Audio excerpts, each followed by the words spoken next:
Selamat malam, wahai para penunggu kamar angker. Masih bersama gue Dimas. Di koleksi gue kali ini, gue akan menceritakan tentang seorang anak kecil yang bertemu dengan entitas misterius yang sepertinya tidak ada keinginan jahat.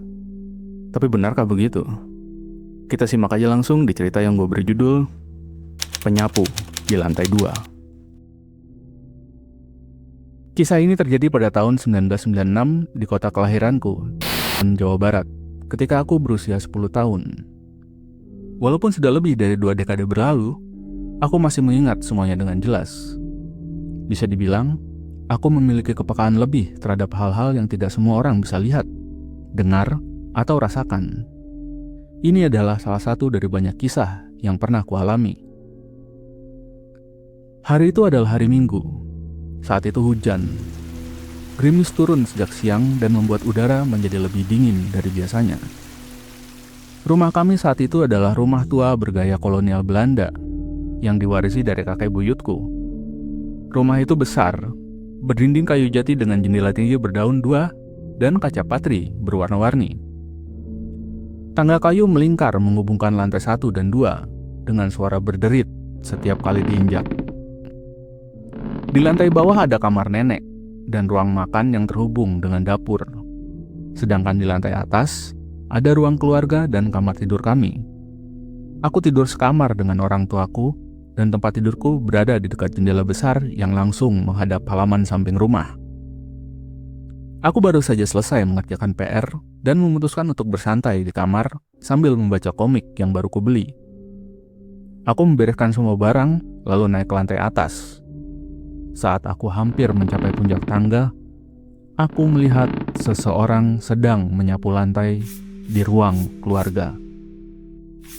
Aku tidak bisa melihat dengan jelas siapa itu, karena tubuhnya terhalang oleh tirai panjang yang memisahkan ruang keluarga dan dapur. Gerakan sapunya halus, ritmis. Saat aku mencapai anak tangga terakhir, gerakan menyapu itu tiba-tiba berhenti, seolah orang yang melakukannya menyadari keberadaanku. Aku mengira itu ibuku, karena itu satu-satunya hal yang masuk akal.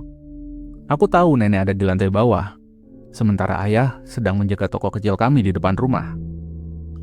"Bu, aku masuk kamar dulu ya," kataku. Tidak ada jawaban, tapi suara sapu kembali terdengar. Aku mengabaikannya dan masuk ke kamar. Saat mulai membaca halaman kelima komikku, tiba-tiba ada embusan angin dingin yang berembus dari jendela. Perasaan tidak enak mulai merayap di tubuhku. Aku mencoba mengabaikannya, tapi perasaan itu semakin kuat.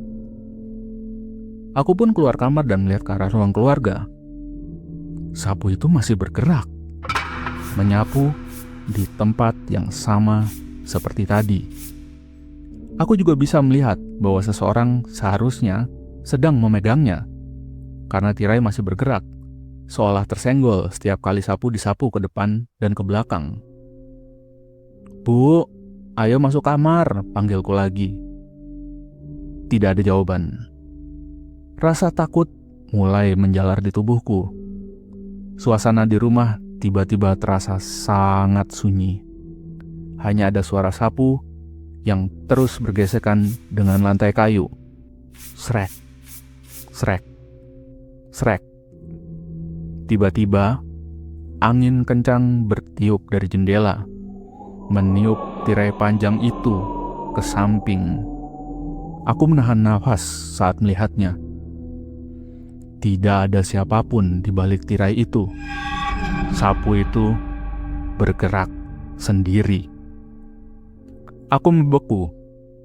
Seluruh tubuhku terasa dingin, kaku seperti batu.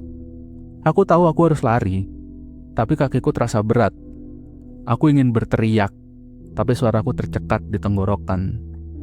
Aku hanya bisa menatap sapu itu, bergerak maju mundur, seolah ada tangan tak kasat mata yang sedang menggunakannya. Kemudian, sapu itu jatuh ke lantai. Suara benturannya bergema di ruangan yang sunyi. Seolah itu menjadi sinyal, aku akhirnya bisa menggerakkan tubuhku dan berlari secepat kilat menuruni tangga. Aku tidak peduli bahwa tangga itu licin karena udara lembab. Aku hanya ingin sampai ke bawah. Aku langsung berlari ke pelukan nenek dan menceritakan semuanya dengan napas tersengal-sengal. Nenek menyuruhku duduk dan memberiku segelas air hangat. Setelah aku mulai tenang, dia berkata dengan suara lembut, "Itu penunggu rumah ini." "Penunggu?" tanyaku. Nenek mengangguk. "Sepertinya mereka tidak menyadari bahwa mereka sudah meninggal. Mereka biasanya tidak berbahaya. Mereka hanya melanjutkan apa yang biasa mereka lakukan saat masih hidup." Aku masih gemetar mendengar penjelasannya. Nenek melanjutkan, "Kadang-kadang nenek juga mendengar suara piring dicuci tengah malam. Lampu-lampu di lantai atas juga suka menyala sendiri antara jam 2 dan 4 pagi."